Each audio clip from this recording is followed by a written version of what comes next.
Hi, it's me again with Corel Real Tips and Tricks. And while that other video is loading, I thought he might want to put a name in here, so I'm going to go ahead and put a name in here. I'm going to left click no fill and right click it in red just so we can see the difference. Then I'm going to hit P because my drawing's in the center of the page because you want that name in the center of the page.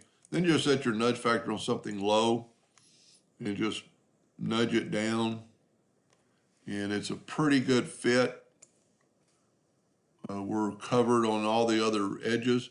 Now, there's a lot of ways you could back minus front and front minus back on this type stuff. But when you've already done all this other work, well, let's just do it. Let's make our nudge factor the size of this, which is less than 4 inches, so we'll make it 4 inches. And we'll Control D and make a duplicate and move it over. And then we're going to try back minus front and just see what happens. A lot of times when you have this much going on, or it's going to go away. See, that's just the opposite. That's just the opposite. You could try intersect tool, but you're just going to get an intersection. So let's just do it the old-fashioned way with the virtual segment delete key. We've already got it in there. You will need to turn your text into a curve. You've got an aerial text here. Go to object, convert it to a curve, so the virtual segment delete key will work.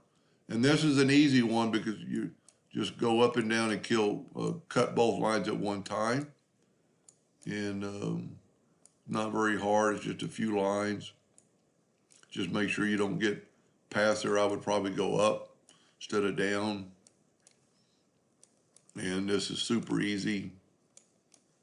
And what's going to happen now, and then I'm going to use the Smart Fill tool to fill all this in, and everything should be filled in but the name, and then you go back and we'll fill in the spots that we did from the previous video, and voila, now you have, and I just picked the name Watson because it's a W name, and you could use any font you wanted, but that's a pretty cool graphic.